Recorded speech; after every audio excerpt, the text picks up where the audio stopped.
അൽഹംദുലില്ലാഹി റബ്ബിൽ ആലമീൻ വസ്സലാത്തു വസ്സലാമു അലാ റസൂലിഹിൽ അമീൻ വഅലാ ആലിഹി വഅസ്ഹാബി അജ്മഈൻ. പ്രിയമുള്ള സഹോദരന്മാരെ, സഹോദരിമാരെ, അസ്സലാമു അലൈക്കും. നമ്മൾ ഉഹുദ് യുദ്ധം നടന്ന ചരിത്ര പ്രധാനമായ മണ്ണിലാണ് ഇപ്പോൾ വന്നെത്തി നിൽക്കുന്നത്. ഈ കാണുന്ന, നമ്മുടെ പിന്നിൽ കാണുന്ന വിശാലമായി കിടക്കുന്ന വലിയ പർവ്വതമാണ് ചരിത്രത്തിൽ നമ്മൾ ഒരുപാട് കേട്ട് പരിചിതമായ ഉഹുദ് പർവ്വതം എന്ന് പറയുന്നത് കേട്ടോ. ഇതിലങ്ങനെ പോയിട്ട് അതിലെ പിന്നിലൂടെയൊക്കെ ഇങ്ങനെ നീണ്ടു കിടക്കുകയാണ്. ഇവിടെ ആരംഭിക്കുകയോ തുടങ്ങുകയൊന്നും ചെയ്യല്ല. ഇവിടുന്ന് അങ്ങനെ പിന്നിലേക്ക് ഒരുപാട് കിലോമീറ്ററുകൾ നീണ്ടു കിടക്കുന്നുണ്ട്. അങ്ങനെ ഏകദേശം 8 കിലോമീറ്റർ നീളുണ്ടെന്നാണ്. 8 കിലോമീറ്റർ നീളം. അതുപോലെ ചില സ്ഥലങ്ങളിലെങ്കിലും 2-2.5 കിലോമീറ്റർ വീതി ഉണ്ടെന്നാണ്. അപ്പൊ 2.5 കിലോമീറ്റർ വീതി എന്നൊക്കെ പറയുമ്പോൾ എത്ര മാത്രം വീതി ഉണ്ടാവും? 8 കിലോമീറ്റർ നീളം എന്നൊക്കെ പറഞ്ഞാൽ. അപ്പൊ മദീനയിൽ ധാരാളം പർവ്വതങ്ങളുണ്ട്. ഈ പർവ്വതങ്ങളുടെ കൂട്ടത്തിൽ ഏറ്റവും വലിയ പർവ്വതമായിട്ടാണ് ഇത് അറിയപ്പെടുന്നത് കേട്ടോ. ഇതിനേക്കാൾ വലിയൊരു പർവ്വതം മദീനയിലില്ല.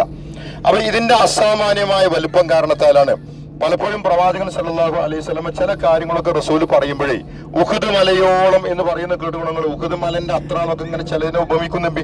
ഇപ്പൊ നിങ്ങളിൽ ആരെങ്കിലും ഒരാൾ ഒരു ജനാസയെ അനുഗമിക്കുകയും ഒരു മയ്യത്ത് നമസ്കാരത്തിൽ മയ്യത്ത് നിസ്കാരത്തിന്റെ പ്രാധാന്യം പഠിപ്പിച്ചു കൊടുക്കണം. മയ്യത്ത് നിസ്കാരം പറഞ്ഞാൽ വളരെ ലളിതമാണ്. ആകെ 4 തക്ബീറേ ഉള്ളൂ, റുക്കൂഇല്ല, സുജൂദില്ല. അപ്പൊ ഇതിന് അള്ളാന്റെ അടുക്കൽ കിട്ടുന്ന പ്രതിഫലവും വളരെ ചെറുതാണ് എന്ന് ചിലപ്പോൾ ആൾക്കാർ വിചാരിക്കും. അതുകൊണ്ട് മയ്യത്ത് നമസ്കാരമൊക്കെ ഒഴിവാക്കാൻ സാധ്യതയുണ്ട്. അപ്പൊ റസൂൽ സല്ലല്ലാഹു അലൈഹി വസല്ലം പറയുമായിരുന്നു, ഒരു മയ്യത്ത് നമസ്കാരത്തിൽ പങ്കെടുത്താൽ അതിന് കിട്ടുന്ന പ്രതിഫലം ഉഹുദ് മലയുടെ അത്രയാണെന്ന് റസൂൽ പറഞ്ഞായിട്ട് കാണാൻ പറ്റും. അപ്പൊ പിന്നെ ഒരു സഹാബി ഇത് കേട്ടിട്ട് അന്തം വിട്ട് പറയുന്ന ഒരു വാക്കുണ്ട്, നബിയെ ഇത്രയും വലിയ പ്രതിഫലം അതിനുണ്ടോ? ജീവിതത്തിൽ ഇനി ഒരിക്കലും ഞാൻ ഒരു മയ്യത്ത് നമസ്കാരം ഒഴിവാക്കുകയില്ല എന്ന് പറഞ്ഞതായിട്ടൊക്കെ കാണാൻ പറ്റും. അപ്പൊ പറഞ്ഞു വരുന്നത്, അങ്ങനെയൊക്കെ നബി ധാരാളമായി നബിന്റെ പ്രഭാഷണങ്ങളിൽ, വർത്തമാനങ്ങളിലൊക്കെ ഉഹുദ് മലയുടെ അത്ര എന്നൊക്കെ പറഞ്ഞ് ഒരുപാട് കാര്യങ്ങൾ റസൂൽ പറഞ്ഞിട്ടുണ്ട് കേട്ടോ. ഞാൻ വിശദീകരിക്കുന്നില്ല. പിന്നെ പ്രവാചകൻ സല്ലല്ലാഹു അലൈഹി വസല്ലം ഈ പർവ്വതത്തെ കുറിച്ച് പറഞ്ഞിട്ടുണ്ട്, ഇത് സ്വർഗത്തിലെ പർവ്വതമാണ് എന്ന് പറഞ്ഞിട്ടുണ്ട്. സ്വർഗത്തിലെ പർവ്വതം എന്ന് പറഞ്ഞ നബിക്ക് അത്രയും ഇഷ്ടമുള്ളത് കൊണ്ട് പറയുന്ന വാക്കാണ്. ജബലുൻ മിൻ ജിബാലിൽ ജന്ന, സ്വർഗീയ പർവ്വതങ്ങളിൽ ഒരു പർവ്വതമാണ് ഇത് എന്ന് റസൂൽ പറയുമായിരുന്നു. നാം സ്നേഹിക്കുന്ന, നമ്മെ സ്നേഹിക്കുന്ന പർവ്വതം. വേറൊരു ഹദീസാണ്, ഇന്ന ഉഹുദൻ ജബലുൻ യുഹിബ്ബുനാ വനുഹിബ്ബുഹു. ഉഹുദ് പർവ്വതം എന്ന് പറയുന്നത് നമ്മൾ സ്നേഹിക്കുന്ന, നമ്മെ സ്നേഹിക്കുന്ന പർവ്വതമാണ്. അങ്ങോട്ടും സ്നേഹമുണ്ട്, ഇങ്ങോട്ടും സ്നേഹമുണ്ട് എന്നൊക്കെ റസൂൽ പറഞ്ഞിട്ടുണ്ട്. ഒരിക്കൽ പ്രവാചകൻ സല്ലല്ലാഹു അലൈഹി വസല്ലമ ഉഹുദ് മലയുടെ മുകളിൽ കയറുന്നുണ്ട്. നബിയുടെ കൂടെ അബൂബക്കർ സിദ്ദീഖ് റളിയല്ലാഹു ഉണ്ടായിരുന്നു, ഉമറുൽ ഫാറൂഖ് റളിയല്ലാഹു ഉണ്ടായിരുന്നു, ഉസ്മാൻ ബിൻ അഫ്ഫാൻ റളിയല്ലാഹു ഉണ്ടായിരുന്നു. അവര് 4 ആളുകളും ഉഹുദ് മലന്റെ മുകളിൽ കയറിയെന്നാണ്. അപ്പൊ ആ ഒരു ഘട്ടത്തിലാണ് നബിയുടെ കാൽക്കീഴിൽ കിടന്ന് ഉഹുദ് പർവ്വതം ഇങ്ങനെ വിറകൊണ്ടതെന്ന പ്രകമ്പനം കൊണ്ടത്. പ്രവാചകന്റെ പാദസ്പർശനമേറ്റ് ഉഹുദ് സന്തോഷത്താൽ പ്രകമ്പനം കൊണ്ടപ്പം റസൂൽ ഉഹുദിനോട് പറയുന്നുണ്ട്, ഉസ്ബുത്തിയ ഉഹുദ്, ഉഹുദെ അടങ്ങി നിൽക്കും. അപ്പൊ സ്നേഹത്തോടു കൂടി പറയാൻ, എന്തിനാണ് ഇങ്ങനെ വിറക്കുന്നത്? ഇളകാതെ നിൽക്കുക. നിന്റെ മുകളിലുള്ളത് ഒരു പ്രവാചകനും ഒരു സിദ്ദീഖും 2 രക്തസാക്ഷികളുമാണ്. ഓരോരുത്തരും ഉദ്ദേശിച്ചാണ് പറയുന്നത്. ഒരു പ്രവാചകൻ, സിദ്ദീഖ്. അപ്പൊ 2 രക്തസാക്ഷികൾ ആരാണ്? ഉമർ റളിയല്ലാഹു അൻഹു, ഉസ്മാൻ റളിയല്ലാഹു അൻഹു ഒക്കെ ഭാവിയിൽ രക്തസാക്ഷികളാകാൻ കിടക്കുന്നവരാണെന്നാണ് ഈ പറയുന്നത്. അപ്പൊ അവരെയൊക്കെയാണ് താങ്ങി നിൽക്കുന്നത്. അതുകൊണ്ട് ഇളകാതെ നിൽക്കും ഉഹുദ് എന്നൊക്കെ റസൂൽ പറയുമ്പം നബിന്റെ വാക്ക് കേട്ട മാത്രയിൽ ഉഹുദ് ഇളക്കം മാറ്റി അച്ചടക്കത്തോടെ നബിന്റെ കാൽക്കയിൽ നിന്നു എന്ന് ഇമാം ബുഖാരി, ഇമാം മുസ്ലിം ഒക്കെ ഉദ്ധരിക്കുന്ന ഹദീസിൽ നമുക്ക് വായിക്കാൻ പറ്റും. പ്രബലമായ ഹദീസാണ്. അപ്പൊ അങ്ങനെ പ്രവാചകന്റെ ശരീര സ്പർശനമേറ്റ് സന്തോഷത്താൽ ഇളകി മറിഞ്ഞ ഒരു പർവ്വതം കൂടെയാണ് ഈ കാണുന്ന ഉഹുദ് പർവ്വതം എന്ന് പറയുന്നത് കേട്ടോ. പിന്നെ നിങ്ങൾ എന്റെ ഇടത് ഭാഗത്ത്, ഇപ്പൊ നമ്മളിങ്ങനെ നടന്നു വന്നപ്പോൾ നിങ്ങൾക്ക് വലത് ഭാഗത്ത് ഒരു കുന്ന് കണ്ടില്ല? ആൾക്കാരൊക്കെ കയറി നിൽക്കുന്ന 2 കുന്നായിട്ട് തോന്നും, അത് ഒറ്റ കുന്നാണ് പ്രവാചകന്റെ കാലത്ത്. ആ മനുഷ്യന്മാർ, ആൾക്കാരൊക്കെ കയറി നിൽക്കുന്ന കുന്നാണ് അമ്പെയ്ത്തുകാരുടെ കുന്ന് എന്ന് പറയുന്നത്. ജബലുർ റുമാത്ത് എന്ന് പറയാം അറബിയിൽ, അമ്പെയ്ത്തുകാരുടെ കുന്ന് എന്ന് പറഞ്ഞാൽ ആ കുന്നിന്റെ മുകളിലാണ് പ്രവാചകൻ തിരുമേനി സല്ലല്ലാഹു അലൈഹി വസല്ലമ 50ഓളം വരുന്ന അമ്പെയ്ത്തുകാരെ കയറ്റി നിർത്തിയിരുന്നത്. അമ്പെയ്ത്തുകാരായ സഹാബാക്കൾ ഒരു കുന്നിന്റെ മുകളിൽ ഉഹുദിൽ കയറ്റി നിർത്തിയത് കേട്ടിട്ടില്ലേ? അതതിന്റെ മുകളിലാണ്. അപ്പൊ റസൂൽ പ്രത്യേകം പറഞ്ഞിരുന്നു, അവരെ കയറ്റി നിർത്തിയപ്പം, എന്റെ കൽപ്പന കിട്ടാതെ ഒരിക്കലും ഈ കുന്നിന്റെ മുകളിൽ നിങ്ങൾ താഴേക്ക് ഇറങ്ങരുത് കേട്ടോ, രണഭൂമിയിൽ എന്ത് തന്നെ സംഭവിച്ചാലും. പക്ഷെ യുദ്ധത്തിന്റെ ഏറ്റവും നിർണായകമായ ഘട്ടത്തിൽ നബി സല്ലല്ലാഹു അലൈഹി വസല്ലമയുടെ കൽപ്പനയുടെ ഗൗരവം അവർ മറക്കുകയും ആ കുന്നിന്റെ മുകളിൽ നിന്ന് അവർ താഴേക്ക് ഇറങ്ങി വരികയും ചെയ്തു. അതുകൊണ്ടാണ് യുദ്ധത്തിൽ മുസ്ലിങ്ങൾ പരാജയപ്പെട്ടത്. നമ്മൾ പരാജയപ്പെട്ടൊരു യുദ്ധമാണ് എന്ത്? ഉഹുദ് എന്ന് പറയുന്നത്. ഇനി ഞാൻ അതിന്റെ ചെറിയ ചരിത്രമാണ് പറയാൻ പോകുന്നത്. റസൂൽ തിരുമേനി സല്ലല്ലാഹു അലൈഹി വസല്ലമയും നബിയുടെ കൂടെയുള്ള 700 സഹാബാക്കൾ, ഇസ്ലാമിക പക്ഷത്ത് 700 ആൾക്കാരുള്ളത് കേട്ടോ. ഈ 700 സഹാബാക്കളുമായി മദീന പട്ടണം, അതാണല്ലോ അവിടെ മസ്ജിദ് നബിയുടെ മിനാരൊക്കെ കാണുന്നില്ല, അവിടെ നമ്മൾ വന്നത്. അപ്പൊ മസ്ജിദ് നബവിയുടെ ആ നിൽക്കുന്ന ആ ഭാഗത്ത് നിന്ന് പ്രവാചകൻ 700 സഹാബാക്കളുമായി 1000 ആൾക്കാരുമായി പുറപ്പെട്ടിട്ടുണ്ട്. പക്ഷെ മാർഗമധ്യം 300 ആൾക്കാരും അടങ്ങിപ്പോയി. അറിയില്ലേ, കപട വിശ്വാസികൾ. ഞാൻ ആ ചരിത്രങ്ങൾ ഇങ്ങനെ ചുരുക്കുന്നത് അവർക്ക് പറയാൻ കുറെ സമയം പിടിക്കുന്നുള്ളത് കൊണ്ടാണ്. അപ്പൊ 700 സഹാബാക്കളുമായി പ്രവാചകൻ വന്നു നിന്നത് എവിടെയാന്ന് ചോദിച്ചാല് ഈ ഒരു താഴ്വരയിലാണ് പ്രവാചകൻ സല്ലല്ലാഹു അലൈഹി വസല്ലം സൈന്യത്തെ മുഴുവൻ 700 ആൾക്കാരെ നബി ഇവിടെ കൊണ്ടുവന്നാണ് നിർത്തിയത്.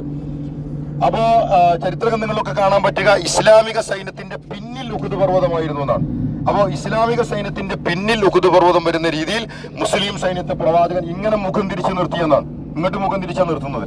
അപ്പൊ ഇങ്ങോട്ട് മുഖം തിരിച്ചു നിൽക്കാനുള്ള കാരണം അബൂ സുഫിയാന്റെ കൂടെയുള്ള 3000-ഓളം വരുന്ന സൈന്യം ഇവിടെ ഉള്ളത് കേട്ടോ. അപ്പൊ ശത്രുസേന മുഴുവനും അവർ 3000 ആൾക്കാരുണ്ട്. ഈ 3000-ഓളം വരുന്ന ഖുറൈശി സൈന്യം ഈ ഭാഗത്ത് നിറഞ്ഞു നിൽക്കുന്നത് കണ്ടപ്പം റസൂൽ അവിടുന്ന് വരുന്നത്. അപ്പോൾ പ്രവാചകൻ എന്ത് ചെയ്തു? ഖുറൈശി സൈന്യത്തെ മറികടന്നിട്ട് പ്രവാചകൻ മദീനയുടെ നേരെ എതിർ സൈഡിൽ വന്ന് പ്രവാചകൻ നിന്നു വന്നാണ്. അത് നബിന്റെ വലിയ തന്ത്രമായിരുന്നു. ഈ പർവ്വതം പിന്നിൽ കിട്ടുന്ന രീതിയിൽ റസൂൽ സല്ലല്ലാഹു അലൈഹി വസല്ലം സൈന്യത്തെ ഇങ്ങനെ നിർത്തുന്നത് നബിയുടെ വലിയ തന്ത്രമായിരുന്നു എന്നൊക്കെ പിന്നീട് വിശദീകരിക്കപ്പെട്ടിട്ടുണ്ട്. ഏതായിരുന്നാലും ശത്രുക്കൾ 3000-ഓളം വരുന്ന സൈന്യം ഇവിടെ, 700-ഓളം വരുന്ന നബിയും സഹാബാക്കളും ഇവിടെ. അപ്പൊ ഇങ്ങനെയാണ് യുദ്ധം നടക്കുന്നത്. ഈ യുദ്ധം ആരംഭിക്കുന്നതിന് മുമ്പ് റസൂൽ സല്ലല്ലാഹു അലൈഹി വസല്ലം എന്ത് ചെയ്തു എന്ന് ചോദിച്ചാൽ ഇസ്ലാമിക സൈന്യത്തിൽ നിന്ന് ഒരു 50 അമ്പെയ്ത്തുകാരെ വേർതിരിച്ചെടുത്തു. ഈ 50 അമ്പെയ്ത്തുകാരെ അബ്ദുല്ലാഹ് ബിൻ ജുബൈർ എന്ന് പറയുന്ന സഹാബിയുടെ നേതൃത്വത്തിൽ 50 സഹാബാക്കളെ വേർതിരിച്ചെടുക്കുകയും 50 സഹാബാക്കളെ പ്രവാചകൻ സല്ലല്ലാഹു അലൈഹി വസല്ലം നേരത്തെ തന്നെ ആ കുന്നിന്റെ മുകളിൽ കയറ്റി നിർത്തുകയും ചെയ്തു. എന്തിനാണ് 50 ആൾക്കാരെ അവിടെ കയറ്റി നിർത്തിയത്? അതാണ് നബിയുടെ തന്ത്രം എന്ന് പറയുന്നത്. എന്താ സംഭവം എന്ന് ചോദിച്ചാല് യുദ്ധം ഇവിടെ കൊടുമ്പിരി കൊള്ളുമ്പോൾ ശത്രുക്കൾ മുഴുവനും അവിടെ നിൽക്കണം. ഈ ശത്രുക്കളിൽ ഒരു പറ്റം ആളുകൾ ചിലപ്പോൾ യുദ്ധം ഇവിടെ ഇങ്ങനെ നടക്കുമ്പോൾ ആ കുന്ന് ചുറ്റിയിട്ട് ആ കുന്നിന്റെ പിന്നിലൂടെ മുസ്ലിങ്ങളെ പിന്നിലേക്ക് വരാൻ സാധ്യതയുണ്ട്. ഒരു സാധ്യതയാണ്. അപ്പൊ ആ കുന്നിനെ ചുറ്റി വരുന്നത് മുസ്ലിങ്ങൾക്ക് ഒരിക്കലും ശ്രദ്ധിക്കാൻ പറ്റില്ല.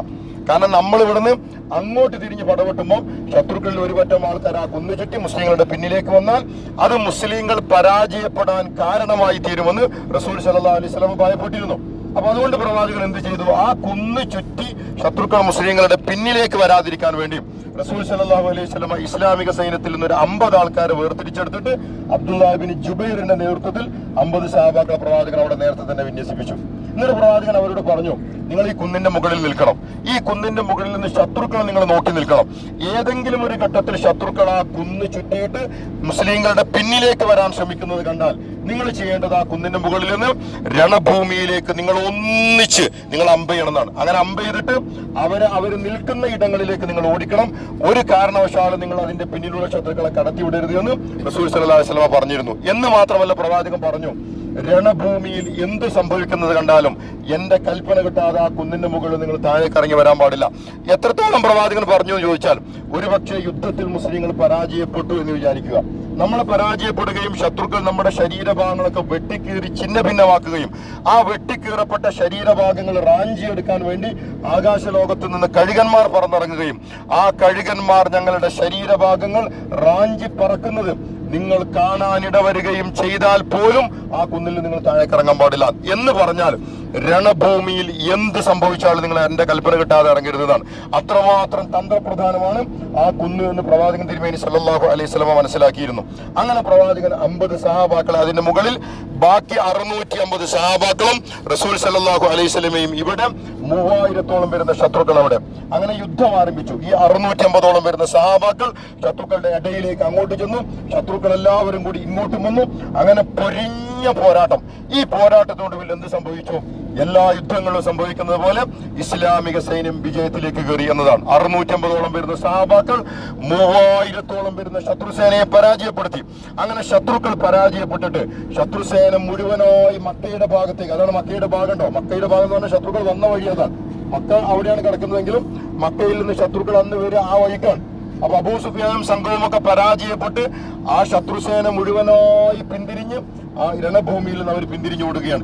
ഇങ്ങനെ അവർ പിന്തിരിഞ്ഞോടുമ്പോൾ മുസ്ലിങ്ങൾ എന്താ ചെയ്യാന്ന് ചോദിച്ചാൽ മുസ്ലിങ്ങൾ പൂർവാധികം ശക്തിയോടുകൂടി രണഭൂമിയുടെ അങ്ങേയറ്റത്തേക്ക് കയറി കഴിഞ്ഞിട്ടുണ്ട്.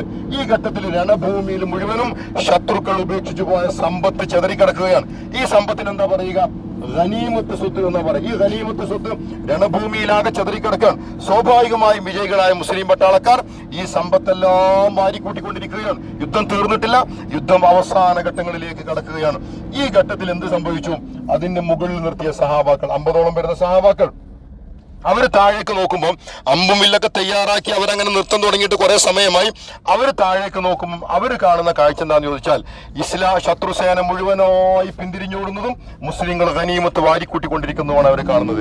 ഇത് കണ്ടപ്പം അവർക്ക് തോന്നിപ്പോയി നമ്മൾ ഇനി ഇതിന്റെ മുകളിൽ നിൽക്കേണ്ട ആവശ്യമില്ല, കാരണം യുദ്ധം ഏകദേശം അവസാനിച്ചു കഴിഞ്ഞിരിക്കുന്നു, മുസ്ലിങ്ങളൊക്കെ അനീമത്ത് വാരിക്കൂട്ടിക്കൊണ്ടിരിക്കുകയാണ് എന്നൊക്കെ അവർക്ക് തോന്നുകയും അള്ളാഹുവിന്റെ റസൂലിന്റെ അനുമതി കിട്ടുന്നതിന് മുമ്പ് തന്നെ ആ മുകളിൽ നിർത്തിയ സഹാബാക്കൾ ഭൂരിഭാഗവും രണഭൂമിയിലേക്ക് ഓടിയിറങ്ങുകയും അവരും മറ്റുള്ളവരെ പോലെ ഗനീമത്ത് സ്വത്ത് ശേഖരിക്കുന്നതിൽ പങ്കാളികളായി തീരുകയും ചെയ്തു.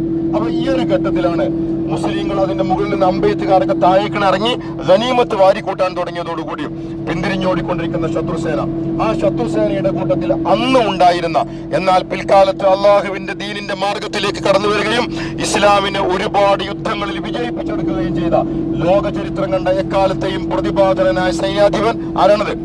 ഖാലിദ് ഇബ്നുൽ വലീദ് റളിയല്ലാഹു അൻഹു. ഈ ഖാലിദ് റളിയല്ലാഹു അൻഹു വന്ന് ശത്രുക്കളുടെ കൂടെയാണ്, അദ്ദേഹം മുസ്ലിമല്ല, ശത്രുക്കളുടെ 200ഓളം വരുന്ന കുതിരപ്പടയുടെ നായകനാണ്. ഈ ഖാലിദ് റളിയല്ലാഹു അൻഹു പിന്തിരിഞ്ഞ് പരാജിതനായി പിന്തിരിഞ്ഞോടിക്കൊണ്ടിരിക്കുകയാണ്. അങ്ങനെ പിന്തിരിഞ്ഞോടിക്കൊണ്ടിരിക്കുമ്പോഴാണ് ഖാലിദ് റളിയല്ലാഹു അൻഹു ആ ദൂരെ നിന്ന് ഈ കുന്നിലേക്ക് നോക്കുന്നത്. ഈ കുന്നിലേക്ക് നോക്കുമ്പോൾ ഖാലിദ് കാണുന്ന കാഴ്ച എന്താണെന്ന് ചോദിച്ചാൽ ഇതിന്റെ മുകളിൽ നിന്ന് ആൾക്കാരൊക്കെ താഴേക്ക് ഇറങ്ങി പോരുന്നതാണ്. ഇത് കണ്ടതോടുകൂടി തന്ത്രശാലിയായ ഖാലിദ് റളിയല്ലാഹു അൻഹു അദ്ദേഹത്തിന്റെ കൂടെയുള്ള 200ഓളം വരുന്ന കുതിരപ്പടയെ ഒരു ഭാഗത്ത് പിടിച്ചു നിർത്തുകയും ആ കുതിരപ്പടയുമായി നേരെ ഈ കുന്നിന്റെ പിന്നിലേക്ക് വരികയും ആ കുന്നിന്റെ പിന്നിലൂടെ ഇസ്ലാമിക സൈന്യത്തിന്റെ പിൻഭാഗത്തേക്ക് കടന്നു വരികയും ചെയ്തു. ഇത് മുസ്ലിങ്ങൾ അറിയുന്നില്ല. അവരെ ഗനീമത്ത് ഇങ്ങനെ വാരിക്കൂട്ടിക്കൊണ്ടിരിക്കുകയാണ്. അങ്ങനെ ഗനീമത്ത് വാരിക്കൂട്ടിക്കൊണ്ടിരിക്കുമ്പോഴാണ് അപ്രതീക്ഷിതമായി ശത്രുക്കളുടെ പിന്നിൽ നിന്നുള്ള ആക്രമണം. ഇവിടുന്ന് ആക്രമണം വന്നപ്പോ മുസ്ലിങ്ങളാണ് ഞെട്ടിപ്പോയി. അവരാ കുന്നിന്റെ മുകളിലേക്ക് നോക്കുമ്പോൾ കുന്നിൽ ഒരു മനുഷ്യനെയും കാണുന്നില്ല. ശത്രുക്കളിൽ ഒരുപറ്റം ആളുകൾ ആ കുന്നു ചുറ്റി മുസ്ലിങ്ങളുടെ പിന്നിലേക്ക് പ്രത്യക്ഷപ്പെട്ടിരിക്കുന്നു. ഈ ഘട്ടത്തിൽ മുസ്ലിങ്ങൾ എന്ത് ചെയ്തു? പിന്നിൽ ശത്രുക്കൾ വന്നതോടുകൂടി കയ്യിലുള്ള ഗനീമത്ത് സ്വത്തും ഒക്കെ വലിച്ചെറിഞ്ഞ് കിട്ടാവുന്ന ആയുധങ്ങളൊക്കെ തപ്പിപ്പിടിച്ചെടുത്തിട്ട് ഇസ്ലാമിക സൈന്യം അവിടേക്ക് തിരിഞ്ഞ് യുദ്ധം ചെയ്തിരുന്ന മുസ്ലിങ്ങൾ മുഴുവനും എന്ത് ചെയ്തു എന്ന് ചോദിച്ചാൽ ഇങ്ങോട്ട് തിരിഞ്ഞ് യുദ്ധം ചെയ്യാൻ തുടങ്ങി. അതുവരെ അങ്ങോട്ടാണ് യുദ്ധം. പക്ഷെ ശത്രുക്കൾ പിന്നിൽ വന്നതോടുകൂടി ഇസ്ലാമിക സൈന്യം അവിടേക്കുള്ള യുദ്ധം നിർത്തിയിട്ട് മുസ്ലിങ്ങളെല്ലാം തിരിഞ്ഞു നിന്ന് ശത്രുക്കൾക്കെതിരെ ഇങ്ങോട്ട് യുദ്ധം ചെയ്യാൻ തുടങ്ങി.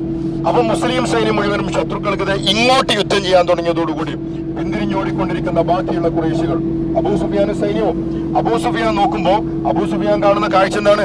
മുസ്ലിങ്ങൾ അങ്ങോട്ട് തിരിഞ്ഞു നിൽക്കുന്നതല്ല, മുസ്ലിങ്ങളെല്ലാം ഇങ്ങോട്ട് തിരിഞ്ഞു നിൽക്കുന്ന കാഴ്ചയാണ് അബൂ സുഫിയാൻ കാണുന്നത്. നമ്മൾ ഇവിടുന്ന് മാറണോ? ഈ ഒരു സൗണ്ട് ഭയങ്കര ഡിസ്റ്റർബാണ്. അല്ല, ഒന്നിലും നമ്മൾ ഇവിടുന്ന് മാറി നിൽക്കണം, അല്ലെങ്കിൽ ഇവര് മാറുന്നുണ്ടോ നോക്കട്ടെ, അല്ലെങ്കിൽ നമുക്ക് ഇവിടുന്ന് മാറേണ്ടി വരും. അബൂ സുഫിയാനും സംഘവും 3000ഓളം ആളുകളുണ്ട്. ഈ അബൂ സുഫിയാൻ കാണുന്ന ഒരു കാഴ്ച എന്താണെന്ന് ചോദിച്ചാല് അബൂ സുഫിയാനൊക്കെ പിന്തിരിഞ്ഞോടാണ്. അങ്ങനെ പിന്തിരിഞ്ഞോടുമ്പം സൈന്യനായകനായ അബൂ സുഫിയാൻ ആ ഓട്ടത്തിനിടയിൽ ഒന്ന് തിരിഞ്ഞു നോക്കി. അങ്ങനെ തിരിഞ്ഞു നോക്കുമ്പോൾ അബൂ സുഫിയാൻ കാണുന്ന കാഴ്ച എന്താണെന്ന് വെച്ചാൽ മുസ്ലിങ്ങൾ അങ്ങോട്ട് തിരിഞ്ഞു നിൽക്കുന്നതല്ല. യഥാർത്ഥത്തിൽ മുസ്ലിങ്ങൾ അങ്ങോട്ട് തിരിഞ്ഞ യുദ്ധം നടക്കുന്നത്. പക്ഷെ മുസ്ലിം സൈന്യം മുഴുവനും അങ്ങോട്ട് തിരിഞ്ഞു നിൽക്കാതെ മുസ്ലിങ്ങളെല്ലാം ഇങ്ങോട്ട് തിരിഞ്ഞു നിൽക്കുന്നതാണ് എന്ത് ചെയ്യുന്നത്? അബൂ സുഫിയാനും സൈന്യവും കാണുന്നത് അങ്ങോട്ട് തിരിഞ്ഞ് യുദ്ധം ചെയ്യുന്നതാണ്. ആ വെയിലത്ത് കാക്കാൻ ഇങ്ങോട്ട് തള്ളത്തേക്ക് വന്നോളേ. ഇത് പറയേണ്ട ആവശ്യമുണ്ടോ? വെയിലാണ്, വേഗം തള്ളത്തേക്ക് വന്ന് നിൽക്കൂല നമ്മളൊക്കെ. അപ്പൊ എന്ത് സംഭവിച്ചെന്ന് വെച്ചാൽ അബൂ സുഫിയാൻ ഈ കാഴ്ച കണ്ടതോടുകൂടി മുസ്ലിങ്ങൾ അങ്ങോട്ട് തിരിഞ്ഞു നിൽക്കുന്നതല്ല എന്ന് അബൂ സുഫിയാൻ അറിഞ്ഞതോടുകൂടി അബൂ സുഫിയാൻ ആ സൈന്യത്തെയും ഒക്കെ അവിടെ പിടിച്ചു നിർത്തി, ഓടുന്ന എല്ലാ സൈന്യത്തെയും. അപ്പം ഖുറൈശികളുടെ പതാക ഈ ഒരു ഘട്ടത്തിൽ ആളില്ലാതെ രണഭൂമിയിൽ വീണ് കിടക്കുകയായിരുന്നു. കാരണം ഖുറൈശികളുടെ പതാക വാഹകരെ മുഴുവനും മുസ്ലിങ്ങൾ വെട്ടി താഴിട്ടിട്ടുണ്ടായിരുന്നു. അങ്ങനെ ഖുറൈശികളുടെ പതാക രണഭൂമിയിൽ അനാഥമായി വീണ് കിടക്കുന്ന സമയത്ത് ഒരു ഖുറൈശി പെണ്ണ് ഓടി വന്നിട്ട്, അബ്ദുദ്ദാർ കുടുംബത്തിൽപ്പെട്ട ഒരു ഖുറൈശി പെണ്ണ് ഓടി വന്നിട്ട് വീണ് കിടക്കുന്ന ഖുറൈശികളുടെ പതാക കൈക്കലാക്കിയതാണ്. ആ പതാക എടുത്തിട്ട് അന്തരീക്ഷത്തിലേക്ക് ആ പതാക വീണ്ടും ഉയർത്തിയെന്നാണ്. ആ പതാക അന്തരീക്ഷത്തിലേക്ക് ഉയർത്തപ്പെട്ടതോടുകൂടി ശത്രുസേന മുഴുവനായി ആ പതാക ചുറ്റും കൂടെ സംഘടിച്ചു എന്നാണ്. അങ്ങനെ അബൂ സുഫിയാനും സൈന്യവും പിന്തിരിഞ്ഞോടുന്ന് നിർത്തിയിട്ട് ആ പതാകയും പിടിച്ച് രണഭൂമിയിലേക്ക് വീണ്ടും മടങ്ങി വരികയും അവിടെ നിന്ന് ഇസ്ലാമിക സൈന്യത്തെ ഇങ്ങോട്ട് ആക്രമിക്കുകയും ചെയ്തു എന്നാണ്. അപ്പൊ ഈ ഒരു ഘട്ടത്തിൽ എന്താ സംഭവിക്കുന്നത് വെച്ചാൽ മുസ്ലിങ്ങളുടെ മുന്നിലും മുസ്ലിങ്ങളുടെ പിന്നിലും ശത്രുക്കൾ. ഇതാണ് സംഭവിച്ചത്. ഇത് സംഭവിക്കാതിരിക്കാനാണ് റസൂൽ സല്ലല്ലാഹു അലൈഹി വസല്ലം അതിന്റെ മുകളിൽ ആളുകളെ നിർത്തിയിരുന്നത്. എന്ത് സംഭവിച്ചാലും എന്റെ കൽപ്പന കിട്ടാതെ ആ കുന്നിൽ നിന്ന് താഴേക്ക് ഇറങ്ങരുത് എന്ന് റസൂൽ സല്ലല്ലാഹു അലൈഹി വസല്ലം കർശനമായി പറയാൻ കാരണം യുദ്ധത്തിൽ ഇങ്ങനെ ഒരു പരിണിതി സംഭവിക്കാതിരിക്കാൻ വേണ്ടിയിട്ടാണ്. പക്ഷെ അതിന്റെ മുകളിൽ നിന്ന് ആൾക്കാർ ഇറങ്ങിപ്പോകുന്നതോടുകൂടി ശത്രുക്കൾ അതിനെ ചുറ്റി വന്നു. അങ്ങനെ ഖാലിദും സംഘവും ഇവിടെ, അബൂ സുഫിയാനും സംഘവും അവിടെ, നടുവിൽ ഇസ്ലാമിക സൈന്യം. യുദ്ധത്തിൽ ഇസ്ലാമിക സൈന്യം അമ്പെ പരാജയപ്പെടാൻ ഇത് കാരണമായി തീർന്നു. ഇസ്ലാമിക സൈന്യം ചെതറി ഛിന്ന ഭിന്നമായി പോയി എന്നാണ്. കാരണം 4 പാട് നിന്നും ഇസ്ലാമിക സൈന്യത്തിനെതിരെ കനത്ത ആക്രമണം രൂപപ്പെട്ടു വന്നതാണ്. കാരണം അങ്ങോട്ട് തിരിഞ്ഞ് പടവെട്ടുമ്പോൾ ശത്രുക്കളൊക്കെ കൂടി ഇതിലാണ് വരും. അപ്പൊ എല്ലാവരും കൂടി ശത്രു ഇതാ പിന്നിൽ എന്ന് ഉറക്കെ വിളിച്ചു പറയും. എന്നിട്ട് അവിടേക്ക് യുദ്ധം നിർത്തിയിട്ട് എല്ലാവരും പിന്നെ ഇങ്ങോട്ടായി യുദ്ധം. ഇങ്ങോട്ട് തിരിഞ്ഞ് മുന്നേറിക്കൊണ്ടിരിക്കും, അതാ ശത്രുസേന പിന്നിലൂടെ വരുന്നു. ഇങ്ങനെ മുന്നിൽ ശത്രുക്കൾ, പിന്നിൽ ശത്രുക്കൾ, ആകെ ശത്രുക്കൾ. ഒരു ഘട്ടത്തിൽ മുസ്ലിങ്ങൾക്ക് എന്ത് സംഭവിച്ചു എന്നറിയാം. മുന്നിൽ നിൽക്കുന്നത് ശത്രുവാണോ മിത്രമാണോ എന്ന് മനസ്സിലാക്കാൻ പറ്റാത്ത അവസ്ഥ ഒന്നും. കാരണം എല്ലാവരും മുഖ കവചങ്ങൾ ഇട്ടിട്ടുണ്ടാവും. ഇതിൽ മുസ്ലിം ഏതാണ് കാഫിർ ഏതാണ് എന്നൊന്നും മനസ്സിലാവില്ല. അങ്ങനെ എന്ത് സംഭവിച്ചു എന്ന് വെച്ചാൽ ഒരു ഘട്ടത്തിൽ മുസ്ലിമീങ്ങൾ തന്നെ പരസ്പരം അംഗം വെട്ടാൻ തുടങ്ങിയതാണ്. മുന്നിലിരിക്കുന്നത് ആരാണെന്ന് തിരിച്ചറിയാതെ സഹാബാക്കൾ തന്നെ അങ്ങോട്ടും ഇങ്ങോട്ടും പടവെട്ടി. കുറെ ആൾക്കാർ അങ്ങനെയും അങ്ങനെ ദാരുണമായ പതനത്തിലേക്ക് പോയി. 70 സഹാബാക്കൾ രണഭൂമിയിൽ ചതുറി വീണ് രക്തസാക്ഷികളായി തീർന്നു എന്നാണ്. എന്തിനധികം മഹാനായ പ്രവാചകൻ തിരുമേനി സല്ലല്ലാഹു അലൈഹി വസല്ലമക്ക് സാരമായ പരിക്ക് പറ്റി. ഒരു ഘട്ടത്തിൽ അള്ളാഹുവിന്റെ പ്രവാചകനെ സംരക്ഷിക്കാനോ പ്രവാചകനെ നോക്കാനോ ആരില്ലാത്തൊരവസ്ഥ വന്നു. രണഭൂമിയിൽ നബി ഒറ്റക്കായി. നബിന്റെ കൂടെയുള്ള ഒരുപാട് സഹാബാക്കൾ രക്തസാക്ഷികളായി വീണ് പ്രവാചകൻ രണഭൂമിയിൽ ഒറ്റക്കായി. അപ്പൊ റസൂല് ഒറ്റക്ക് നിൽക്കുന്നത് ശത്രുക്കൾ കാണുന്നുണ്ട്. മുഹമ്മദ് നബിയെ സഹായിക്കാൻ ഒരാളുമില്ല എന്ന് തിരിച്ചറിഞ്ഞതോടുകൂടി നബിയെ വധിക്കാൻ കിട്ടുന്ന ഏറ്റവും നല്ല സുവർണാവസരം എന്ന് മനസ്സിലാക്കിയിട്ട് അവര് നബിയുടെ അടുക്കലേക്ക് അടുത്തു എന്നാണ്. ആ ഒരു ഘട്ടത്തിലാണ് അബ്ദുല്ലാഹ് ഇബ്നു ഖമിയ എന്ന് പറയുന്ന ഒരു ശത്രു നബിയുടെ പിന്നിലൂടെ പടവാളുമായി ഓടി വന്ന് റസൂലിന്റെ ചുമലിൽ ആഞ്ഞു വെട്ടുന്നതെന്നാണ്. പ്രവാചകന്റെ ചുമലിൽ വളരെ ആഴത്തിലുള്ള ഒരു വെട്ട്. ഈ വെട്ടിന്റെ പരിക്ക് മാസങ്ങളോളം പിന്നെ പ്രവാചകനെ ബുദ്ധിമുട്ടിച്ചിരുന്നു എന്നാണ് ചരിത്രം. നബിന്റെ പിന്നിൽ ഒരു വെട്ടേറ്റു. ഇതേ സമയം തന്നെ ഒരു ഖുറൈശി ഒരു വലിയ കല്ലെടുത്ത് റസൂൽ സല്ലല്ലാഹു അലൈഹി വസല്ലമയെ എറിഞ്ഞു എന്നാണ്. വലിയൊരു കല്ലുകൊണ്ട് നബിന്റെ നേരെ എറിഞ്ഞു. ഈ കല്ല് വന്നിട്ട് നബിന്റെ മുഖത്ത് വന്ന് അടിക്കുകയും നബിയുടെ മുഖം തകരുകയും റസൂലിന്റെ താഴെ നിരയിലെ അണപ്പല്ല് പൊട്ടി താഴേക്ക് തെറിച്ചു പോവുകയും ചെയ്തു. നബിക്ക് ഒരു അണപ്പല്ല് നഷ്ടപ്പെട്ടിട്ടുണ്ട് കേട്ടോ. ഈ അണപ്പല്ലൊക്കെ ഇവിടെ വീണതാണ്.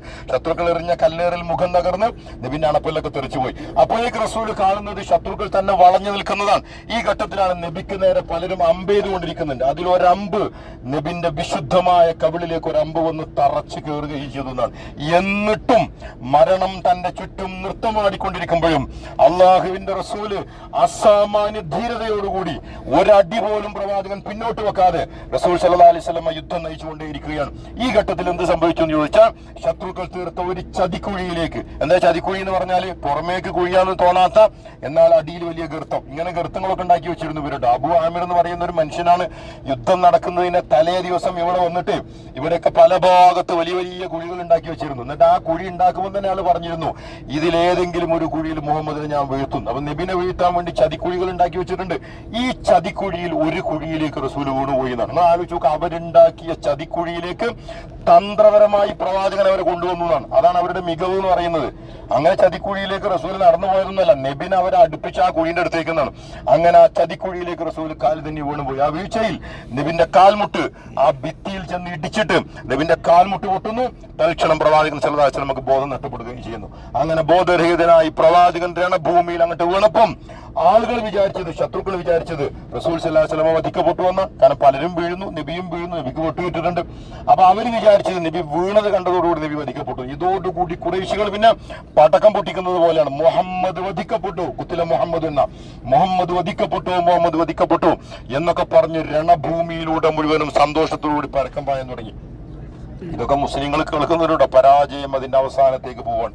ഈ ഒരു ഘട്ടത്തിൽ അള്ളാഹുവിന്റെ പ്രവാചകനെ ശത്രുക്കൾ തീർത്ത ഈ മരണക്കെണിയിൽ നിന്ന് പ്രവാചകനെ രക്ഷിച്ചെടുക്കുന്നത് ആരാന്ന് ചോദിച്ചാൽ ഒരു അൻസാരി വനിതയാണ്. ആ വനിതയുടെ പേരാണ് ഉമ്മു അമ്മാറ റളിയല്ലാഹു അൻഹ. കേട്ടുക്കണോ? ഒരു സാബി ഉമ്മ ഉമ്മാറ എന്ന് ശരിക്കും പറയാം. നമ്മളൊക്കെ ഉമ്മ അമ്മാറ എന്നാണ് പറഞ്ഞ് ശീലിച്ചിട്ടുള്ളത്, അതുകൊണ്ട് പറയുന്നത്. ഉമ്മ അമ്മാറ എന്ന് പറയുന്നത് ഉസൈബ ബിൻത് കഅബ് എന്ന പേരുള്ള ഉമ്മ അമ്മാറയാണ് ഇവിടെ നബിയെ രക്ഷിച്ചതെന്ന. അതെങ്ങനെ ഒരു പെണ്ണ് നബിയെ രക്ഷിച്ചത്? പെണ്ണുങ്ങൾക്ക് എന്താ യുദ്ധത്തിൽ കാര്യം എന്നൊക്കെ നമ്മൾ ചോദിക്കുന്നുണ്ടാവും. ഉമ്മ അമ്മാറ ഇവിടെ വന്നതെന്തിനാണെന്നറിയോ? പരിക്കേറ്റ് വീഴുന്നവർക്ക് വെള്ളം കൊടുക്കാൻ. അപ്പൊ രണഭൂമിയിൽ പൊടിപാറുന്ന യുദ്ധം നടക്കുമ്പം ഉമ്മ അമ്മാർ ഒരു വെള്ളപാത്രമൊക്കെ പിടിച്ചിട്ട് ആർക്കെങ്കിലൊക്കെ വെള്ളം കൊടുക്കാനും, മുസ്ലിങ്ങൾ പരിക്കേറ്റ് വീണ് കിടക്കുമ്പോൾ അവർക്ക് വെള്ളം കൊടുക്കാന്നുള്ള ഒരു പെണ്ണിന് ചെയ്യാൻ പറ്റുന്ന ഒരു ചെറിയ ജോലിയാണ്. ഉമ്മ അമ്മാറ വെള്ളപാത്രവും ഒക്കെ ആയിട്ട് രണഭൂമിയിൽ വന്നതായിരുന്നു. ഈ ഒരു ഘട്ടത്തിലാണ് ഉമ്മ അമ്മാറ കാണുന്നത് അള്ളാഹുവിന്റെ റസൂലതാ ശത്രുമധ്യത്തിൽ പ്രവാചകൻ നിൽക്കുന്നു. നബിയെ സഹായിക്കാൻ ആരുമില്ല, ഏത് ഘട്ടത്തിലും നബി വധിക്കപ്പെടാം. ഈ കാഴ്ച കണ്ടതോടുകൂടി ഉമ്മ അമ്മാർ എന്താ ചെയ്തതെന്ന് ചോദിച്ചാൽ തന്റെ കയ്യിൽ കരുതിയിരുന്ന വെള്ളപാത്രമുണ്ട്. ഈ വെള്ളപാത്രം അന്തരീക്ഷത്തിലേക്ക് വലിച്ചെറിഞ്ഞ് ഉമ്മ അമ്മാറ തന്റെ അരക്കെട്ടിന് മുറുക്കി മുറുക്കിയെടുത്തുന്നാണ്. അരക്കെട്ട് മുറുക്കിയെടുത്ത് പിന്തിരിഞ്ഞോടുന്ന ഒരു ഭടനിൽ നിന്ന് ഉമ്മമാർ ആയുധം കവർന്നെടുത്തുന്നാണ്. ആയുധം കവർന്നെടുത്തിട്ട് അള്ളാഹുവിന്റെ റസൂലിന്റെ സന്നിധിയിലേക്ക് കുതിച്ചുന്ന. എന്നിട്ട് ശത്രുക്കളെ പിളർത്തി ഉമ്മമാർ പ്രവാചകന്റെ മുന്നിൽ വന്നു നിന്നു. എന്നിട്ട് പിന്നെ റസൂൽ സല്ലല്ലാഹു അലൈഹി വസല്ലമയെ സംരക്ഷിച്ചത് ഉമ്മമാർ റളിയല്ലാഹു അൻഹയാണ്. അതെങ്ങനെയായിരിക്കും ഉമ്മമാർ പ്രവാചകനെ സംരക്ഷിച്ചിട്ടുണ്ടാവുക?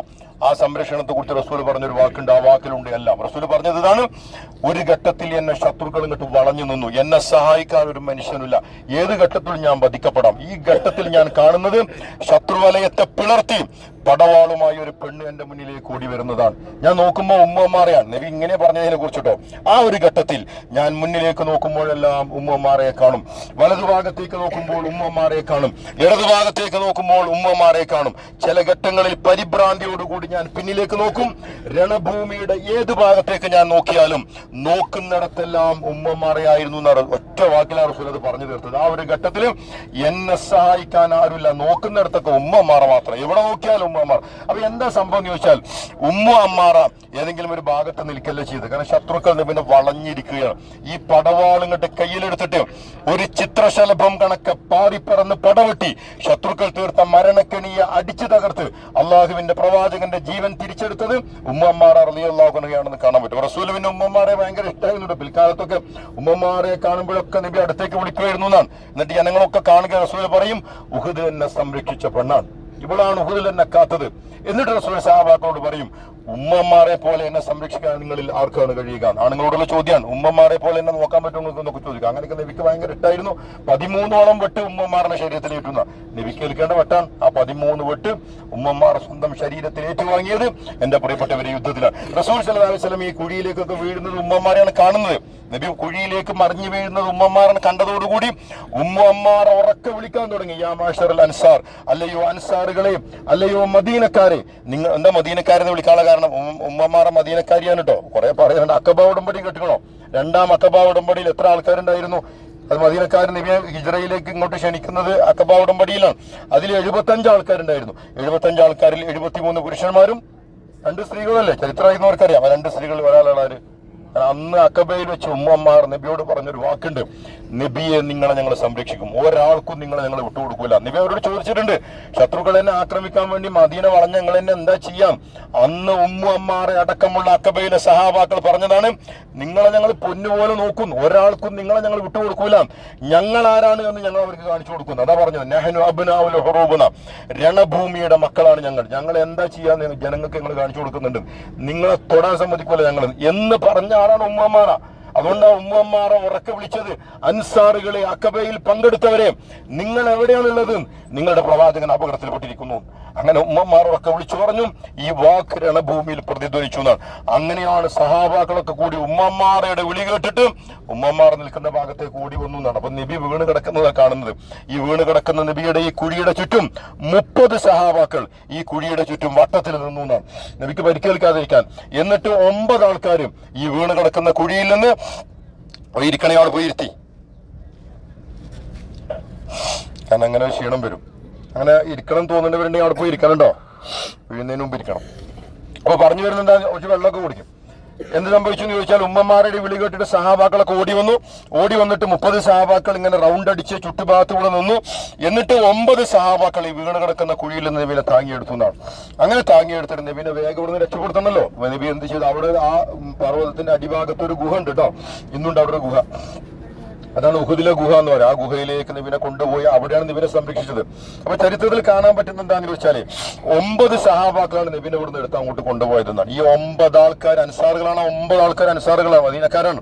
ആ 9 ആൾക്കാർ നബിനെ ഇവിടുന്ന് എടുത്ത് ആ ഗുഹയിൽ എത്തിച്ചപ്പോഴേക്കും 9 സഹാബാക്കളിൽ 7 സഹാബാക്കൾ മാർഗമധ്യേ രക്തസാക്ഷികളായി തീർന്നു എന്നാണ്. അപ്പൊ എന്താ അവിടെ നടക്കുന്നത് ആലോചിച്ചാൽ അങ്ങ് കഴിയുമല്ലേ? 9 ആൾക്കാരിൽ 7 ആൾക്കാർ വീണു, അവിടെ ആൾക്കാർ 2 ആൾക്കാർ ഉള്ളൂ എന്നൊക്കെ പറഞ്ഞ അങ്ങനത്തെ യുദ്ധം നടന്നുകൊണ്ടിരിക്കണം. ഏതായിരുന്നാലും റസൂൽ സല്ലല്ലാഹു അലൈഹി വസല്ലം അവിടേക്കാണ് പിൻവാങ്ങിയതോടുകൂടി നബിയുടെ കൂടെ സഹാബാക്കളെല്ലാം ആ മലമടക്കിലേക്ക് അവിടേക്കാണ് ചേർന്നു. അപ്പൊ സഹാബാക്കളൊക്കെ രണഭൂമിയിൽ നിന്ന് പിന്തിരിഞ്ഞു. തന്ത്രപരമായ പിന്മാറ്റമാണ്.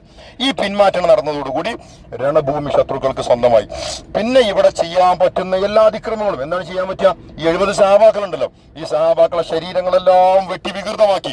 അങ്ങനെ അബൂ സുഫിയാനും സംഘവും വിജയം ആഘോഷിച്ച് സന്തോഷത്തോടെ എന്ത് ചെയ്തു എന്ന് ചോദിച്ചാൽ അവരെല്ലാം മക്കയിലേക്ക് വിജയഭേരിക്ക് മുഴക്കി. കുറെ കഴിഞ്ഞിട്ട് അവർ മടങ്ങിപ്പോയി.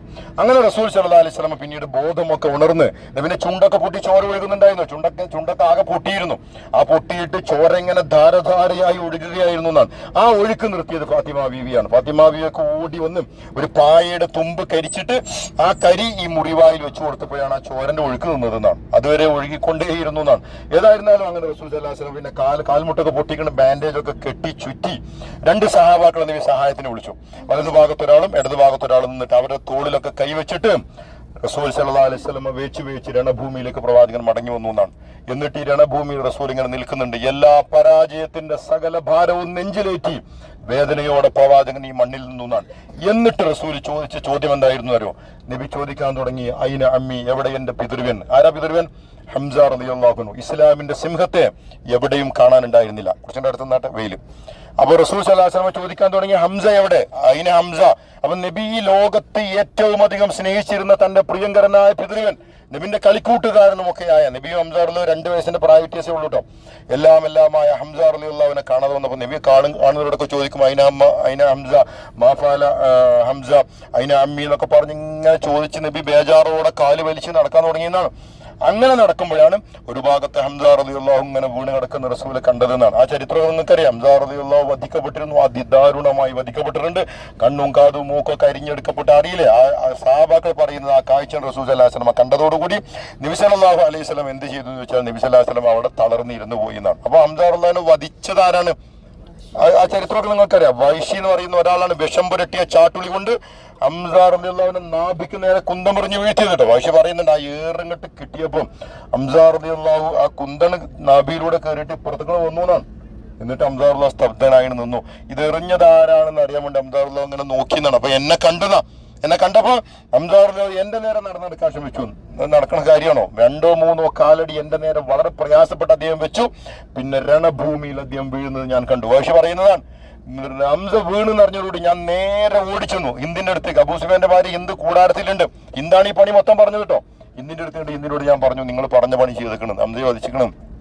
ഹിന്ദാണെങ്കിൽ ആ വാർത്ത കേൾക്കാനായി 1 കൊല്ലമായി, ബദർ കഴിഞ്ഞതിന് ശേഷം 1 കൊല്ലമായി ഹിന്ദ് നേർച്ച നേർന്ന് കാത്തു നിൽക്കണം ഹംസയുടെ വധവാർത്ത. ഈ വാർത്ത കേട്ടതോടുകൂടി ഹിന്ദ് എന്ത് ചെയ്തു എന്ന് ചോദിച്ചാൽ കയ്യിൽ കരുതിയിരുന്ന ഒരു കഠാരി ഉണ്ട്. ആ കഠാരി കൊണ്ട് ഊരിയെടുത്തിട്ട് വൈശിയോട് പറഞ്ഞു, ഹംസ എവിടെ കിടക്കുന്നത് എനിക്കൊന്ന് കാണിച്ചു തരേണ്ടതുണ്ട്. അങ്ങനെ ഹംസ റളിയല്ലാഹുവിന്റെ ശരീരത്തിനരികിലേക്ക് ഹിന്ദ് വന്നു. ഹിന്ദ് വന്നിട്ട് താഴെ വീണ് കിടക്കുന്ന രക്തസാക്ഷിയായി കിടക്കുന്ന ഹംസ റളിയല്ലാഹുവിന്റെ കണ്ണ് രണ്ടും ചൂഴ്ന്നെടുത്തു, മൂക്ക് ചെത്തിയെടുത്തു, ചെവി അരിഞ്ഞെടുത്തു, നാവ് പിഴുതെടുത്തു, വയറ് കീറിയിട്ട് കുടൽമാലകളെല്ലാം എടുത്ത് പുറത്തേക്കെറിഞ്ഞു. ഈ കണ്ണും കാതും മൂക്കും ഒക്കെ ഒരു മാലയിൽ കോർത്ത് ആ മാല കഴുത്തിലിട്ടിട്ട് അബൂ സുഫിയാന്റെ പെണ്ണ് ഇവിടെ ആഹ്ലാദ നൃത്തം ചവിട്ടിയതാണ്. എന്നിട്ടും മരിശം തീരാഞ്ഞിട്ട് എന്ത് ചെയ്തു ചോദിച്ചാൽ നബിന്റെ പിതൃവന്റെ മാറ് പിളർത്തി അതിനുള്ളിൽ നിന്ന് കരള് പുറത്തെടുത്തിട്ട് ആ കരള് വായിലിട്ട് കടിച്ച് ചവച്ച് കാർക്കിച്ച് തുപ്പിക്കളഞ്ഞു. കേട്ടില്ല നിങ്ങൾ ഈ ചരിത്രം?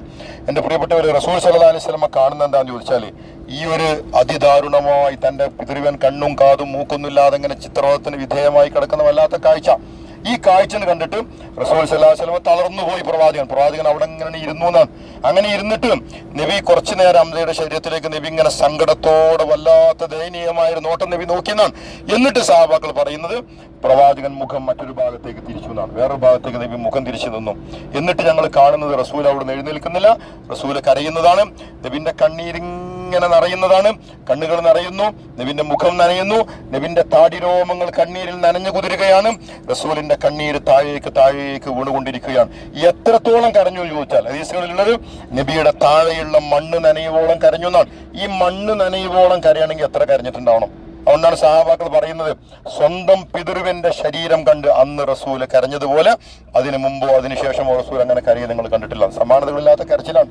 എന്നിട്ട് റസൂൽ സല്ലല്ലാഹു അലൈഹി വസല്ലം ഇവിടെ നിന്ന് നടത്തിയ ഒരു പ്രതിജ്ഞ നിങ്ങൾക്ക് അറിയില്ല. ഹംസ റളിയല്ലാഹുവിന്റെ മയ്യത്ത് മറമാടുന്നതിന് മുമ്പ് റസൂൽ ഹംസയുടെ ശരീരത്തിൽ ഇങ്ങനെ കൈവെക്കുന്നുണ്ട്. കൈവച്ചിട്ട് തന്റെ കളിക്കൂട്ടുകാരന്റെ ശരീരത്തിൽ കൈവച്ചിട്ട് അന്ന് റസൂല് പറഞ്ഞ വാക്ക്, ഇത് ചെയ്തവരെ ഞാൻ പാഠം പഠിപ്പിക്കും. എന്റെ പിതൃവനോട് ഈ അക്രമം ചെയ്ത ആളുകൾ മക്ക ഞാൻ ജയിച്ചടക്കുന്ന ഒരു കാലം വരിക തന്നെ ചെയ്യും. അന്ന് മക്ക ജയിച്ചടക്കുന്ന കാലത്ത് ഇവർക്കെതിരിൽ ഇതുപോലെ ഞാൻ പ്രതികാരം ചെയ്യും. ഇത് ഞാൻ പൊറുക്കൂല, ഇത് മാപ്പർഹിക്കാത്ത കുറ്റമായി പോയി എന്ന് പറഞ്ഞിട്ടാണ് തന്റെ പിതൃവന്റെ ശരീരം റസൂലിനെ മറമാടാൻ സമ്മതിച്ചത്. കരഞ്ഞുകൊണ്ടേയിരുന്നു എന്നാണ്. എന്നിട്ട് നിങ്ങൾ ആലോചിച്ച് നോക്കൂ, ഈ സംഭവം കഴിഞ്ഞ് എത്ര കൊല്ലം കഴിഞ്ഞപ്പോഴാണ് മക്ക ജയിച്ചടക്കിയത്? 5 കൊല്ലം. കാരണം ഇതിൽ 8-ാം വർഷം മക്ക ജയിച്ചടക്കി. മക്കമ്പത്ത് എന്ന് റസൂൽ ഇങ്ങനെ സഫാ കുന്നിന്റെ സമീപത്ത് നിൽക്കുമ്പോഴേ നബിന്റെ മുന്നിൽ മക്കാരൊക്കെ വരുന്നുണ്ട്. ആ കൂട്ടത്തിൽ ആരുണ്ടായിരുന്നു? വൈശി ഉണ്ടായിരുന്നു. വൈശി നബിന്റെ പിതൃവിന്റെ ഘാതകനാണ്, ഹംസയെ വധിച്ചാലാണ്. അപ്പൊ വൈശി എങ്ങനെ ആൾക്കൂട്ടത്തിൽ കണ്ടപ്പം നബി വൈശി എങ്ങനെ വിളിച്ചു? വൈശിയോട് വന്നു. വൈശി വിളിച്ചു റസൂൽ ആൾക്കൂട്ടത്തിൽ നിന്ന്. പേടിയോടെ വൈശി നബിന്റെ അടുത്ത് വന്നിരുന്നു. ഉക്കുഴുത് എന്ന് പറഞ്ഞു. ഇരിക്കവിടെ എന്ന് പറഞ്ഞു റസൂൽ. വൈശി ഇരുത്തിയിട്ട് റസൂൽ വൈശിയോട് ആദ്യം ചോദിച്ചത് ഹദ്ദിസ്നി കൈഫ ഖതൽത ഹംസ, എടോ എന്റെ പിതൃവനെ ഹംസയെ ഉഹുദിൽ നീ എന്താണ് ചെയ്തത്? എന്റെ പിതൃവൻ എന്താ ഉഹുദിൽ കാണിച്ചത് പറയും. അങ്ങനെ വൈശി അന്ന് നബിയോട് ഈ കഥ പറയുന്നുണ്ട്. ഇവിടെ നടന്ന സംഭവം അതാ ഞാനീ പറഞ്ഞ സംഭവം. വൈശി പറയാ ഞാൻ ഈ കഥ ഇങ്ങനെ പറഞ്ഞു പേടിയോടെ വരച്ചിട്ട് ഞാനിത് പറയാൻ. അങ്ങനെ ഹംസയെ വധിച്ച കഥ പറഞ്ഞു കഴിഞ്ഞപ്പോൾ എല്ലാവരും ഹംസ റളിയല്ലാഹുവിനെ കുറിച്ച് ഓർത്ത് കരയാൻ. സഹാബാക്കളെല്ലാം കരഞ്ഞുകൊണ്ടിരിക്കുന്നു. അപ്പൊ നബിന്റെ അവസ്ഥ എന്തെന്ന് അറിയാൻ വേണ്ടി ഞാൻ അങ്ങനെ പേടിയോടെ നബിന്റെ മുഖത്തേക്ക് ഇടങ്ങന്നിട്ട് നോക്കിയെന്നാണ്. അപ്പൊ നബിന്റെ മുഖത്തേക്ക് നോക്കുമ്പോൾ റസൂല് തേങ്ങി പ്രവാചകൻ കരയാൻ. എല്ലാവരും കരയാൻ. ഈ എല്ലാവരുടെ കരച്ചിലുകളായപ്പം ഉമർ റളിയല്ലാഹു അൻഹു കൂട്ടത്തിൽ ഇരിക്കുന്നുണ്ട്. ആ ഉമർ ഇങ്ങോട്ട് എഴുന്നേറ്റിട്ട് ഉമറിന് സഹിക്കാൻ പറ്റുന്നില്ല, എന്താ ചെയ്യേണ്ടതെന്ന് അറിയുന്നില്ല. ഉമർ റളിയല്ലാഹു വാളിങ്ങോട്ട് ഊരിയിട്ട് ഉമർ വൈശ്യെ വെട്ടാൻ വേണ്ടി ഓങ്ങുന്നുണ്ട്. നബിയെ ഞാൻ ഈ മനുഷ്യന്റെ തല വെട്ടാൻ പോകാൻ, എന്നെ അനുവദിക്കൂ റസൂലേ എന്നൊക്കെ പറഞ്ഞ് ഉമർ ഇങ്ങോട്ട് വാൾ ഉയർത്തിയപ്പോഴാണ് നബി സല്ലല്ലാഹു അലൈഹി വസല്ലം അങ്ങോട്ട് ചാടി എഴുന്നേറ്റ് പ്രവാചകൻ ഉമറിനെ തടുക്കുന്നുണ്ട്. ഉമർ മാറി നിൽക്കുന്നു. തുടരുത് വൈശ്യ എന്ന് റസൂൽ സല്ലല്ലാഹു അലൈഹി വസല്ലം പറഞ്ഞു. മാറി നിൽക്കും. അങ്ങനെ ഉമറിനെ മാറ്റി നിർത്തിയിട്ട് അള്ളാഹുവിന്റെ റസൂൽ വൈശ്യയുടെ തോളിലാണ് കൈവച്ചിട്ട് തന്റെ നെഞ്ചിലേക്ക് ചേർത്ത് വെച്ചിട്ട് അള്ളാഹുവിന്റെ റസൂൽ പറഞ്ഞ ഒരു വാക്കുണ്ട്. ഈ വാക്കിന് സമാനമായ ഒരു വാക്കും ലോകത്ത് ഒരു ജേതാവിന്റെ നാവിൽ നിന്നും പുറത്തു വന്നിട്ടില്ല. റസൂൽ പറഞ്ഞെന്താണെന്നറിയോ? റസൂൽ പറഞ്ഞത് വൈശി അള്ളാഹു നിനക്ക് പുറത്തു തരട്ടെ, വൈശി അള്ളാഹ് നിന്നോട് കരുണ കാണിക്കട്ടെ എന്ന് പറഞ്ഞ റസൂൽ വൈശിക്ക് മാപ്പ് കൊടുത്തു. എന്നിട്ട് പ്രവാചകൻ തേങ്ങി കരയാൻ തുടങ്ങി. എന്നിട്ട് വൈശിയോട് നബി അവസാനമായിട്ട് പറഞ്ഞു, വൈശി ഒരപേക്ഷയുണ്ട് നിന്നോട്, ഒന്ന് മാത്രമേ ഉള്ളൂ.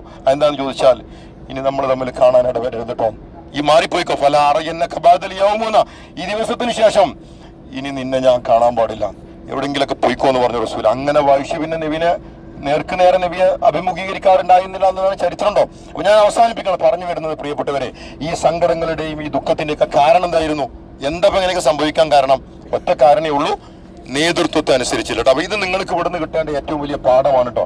നേതൃത്വം എന്ന് പറഞ്ഞാൽ നമുക്കൊരു അമീറോ നേതൃത്വമൊക്കെ ഉണ്ടാവും. ആ നേതൃത്വത്തിന്റെ വാക്കുകൾ അനുസരിക്കുകയും കേൾക്കുകയും ചെയ്യണം എന്നാണ് ഈ മണ്ണ് നമ്മളോട് പറയുന്നത്. അവസാനിപ്പിക്കുന്നു.